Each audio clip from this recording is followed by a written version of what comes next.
and that's good. Just come, have a seat. So, Father Sean, thanks for doing this concert with the Thayer Symphony. We're really excited to have you, and I thought it'd be a way to talk a little bit about the piece, the Mozart, and your reflections on it, and kind of why you chose this one of all the many beautiful ones.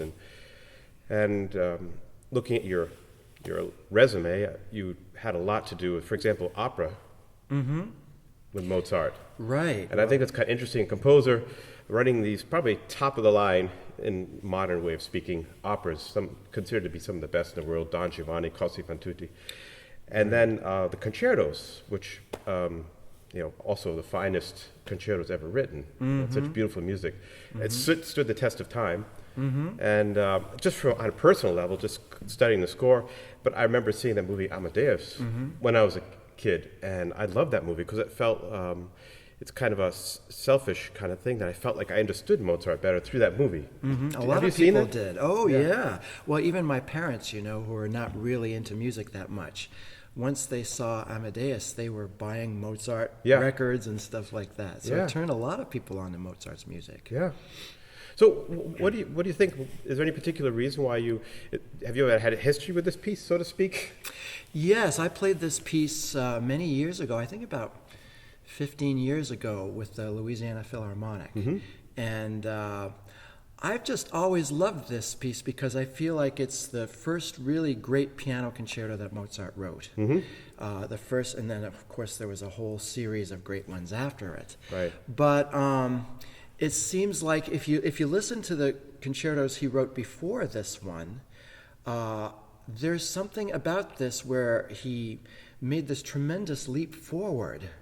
And the other concerto before it, for example, was written just a couple of months before, but the difference is just astounding. And I don't know what it was, but it seems like he really became inspired when he wrote this piece. So to me, it's the best of earlier Mozart. We don't often hear earlier Mozart, but this to me is a breakthrough piece for him.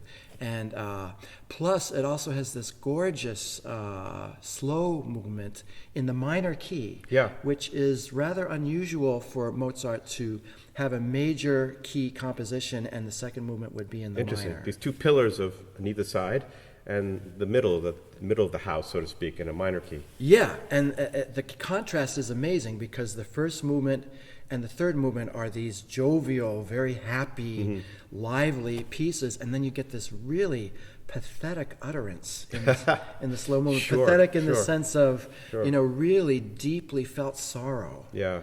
And to me, it's kind of unique.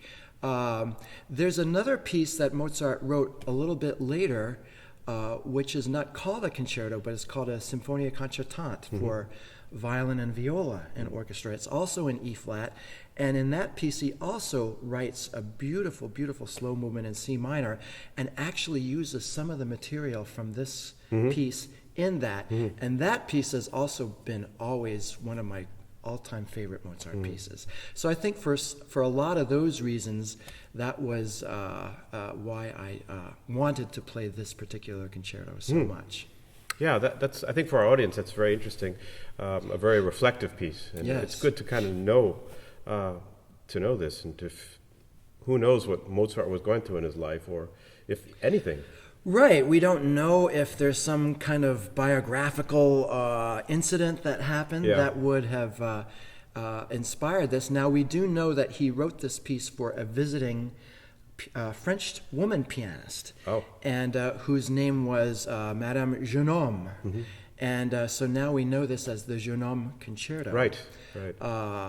But he might have been inspired by her, actually, to come up with something that was really, really the best that he could possibly produce.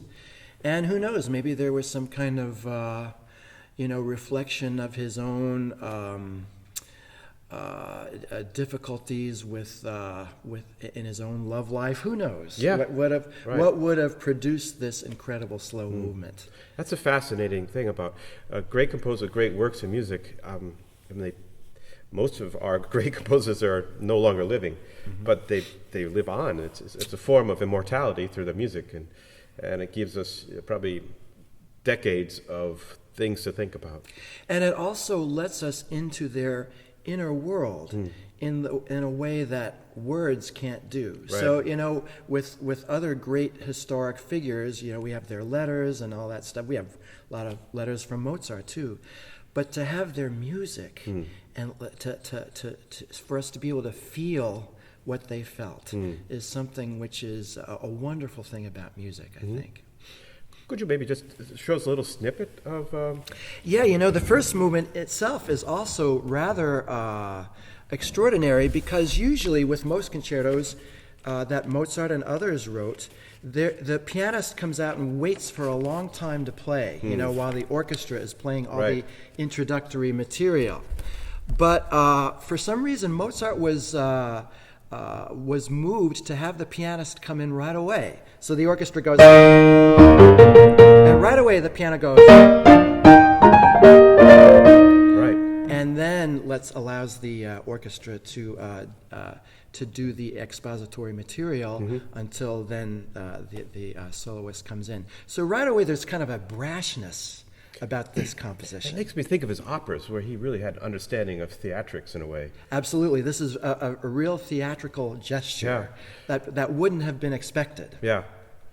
And by the way, when we talk about opera, of course, Mozart thought of himself as being primarily an opera composer. And but I think it's his operatic genius that made the piano concerto such a great vehicle for him, because he thought of it as being a kind of a dramatic dialogue and give and take between the soloist and the orchestra. And so it's kind of like these two different characters that are vying for attention and giving to one another or taking from one another, until finally at the end everything comes together. And I think just opening with a brash statement like that immediately says we're going to have some drama here coming up. The curtain is going up. The curtain is, that's exactly right. I think that's true. So then, of course, the rest of the movement is this beautifully developed and very kind of, the key of E flat also has a certain nobility about it, and so whenever Mozart writes in that key, there's also a feeling of nobility, which we get in this piece as well. Also, we have all the cadenzas for this concerto that were written out by Mozart, which isn't what we have for all of the concertos. Right. But he must have thought that this one was special to be able to write out the cadenzas. So, of course, I'll be playing Mozart's cadenzas. And then, after this very bright first movement, then we have this second movement.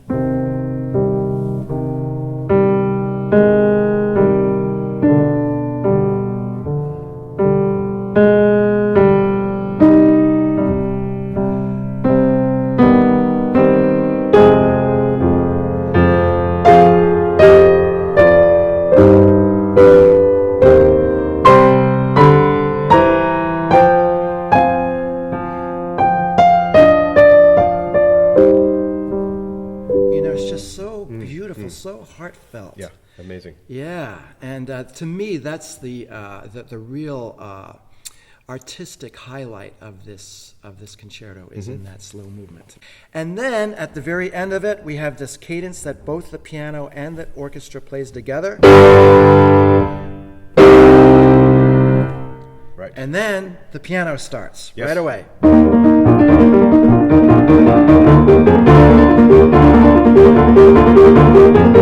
So right away, it's this amazing change of mood, you know. But then there's one other thing about the third movement, which is so amazing, is that in the development section, all of a sudden the music comes to a stop. There's a... and then the piano does this, you know, this little lead-in.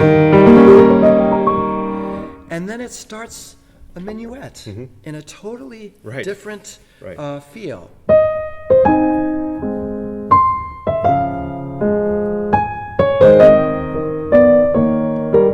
Talk about a aristocratic. You're right, you a know? different time. Yes, and in the key of A flat. Mm-hmm.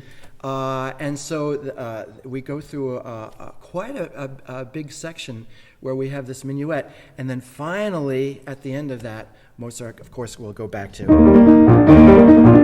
And then it ends in really high. Like going home again. Yeah.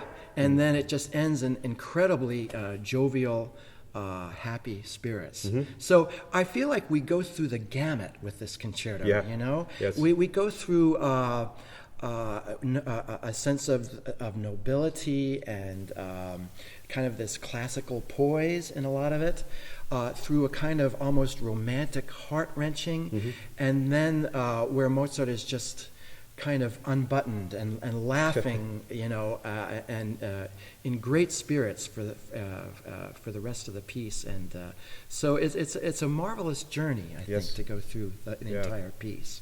Well, I'm very excited, and I think our audience will be very excited to hearing you and meeting you for our concert on April 11th in Fitchburg at the Monty Tech Concert Hall. And yeah. Well, I'm looking forward to it too. Yeah, I can't me too. wait. Great. What I'll do is just a couple. That was fine. Is that okay? Yeah, I don't think there's anything. Okay. Don't really need anything more than that. Okay. And I'll cut something together. So I don't need this anymore then, huh? Nope. What I did was I have these different cameras running, and I can cut different things in, so I'll have little options, and hopefully have all the sound we need. Okay. I only want like 2 or 3 minutes, and we had 10 minutes right there. Oh, good. That's great. Okay, good. Yeah, you can edit it however you want. So, if you don't mind just sitting there a couple Okay. minutes, do you have a couple more minutes time? Sure. Because it would be good if I put the camera up there, and I just filmed me walking in, and we just kind of shook hands and sat down, and then let the camera run that we're sitting here. So once in a while when you're talking, I can just go back and see us from a distance. So they have, I can imagine they're going, where are they? You know, they can see the hall. It's very pretty and the whole thing. Okay. So let me shut this off. Make sure I get it off. Goes to sleep. Goes to sleep. Yes. And I think this one doesn't need to be on anymore.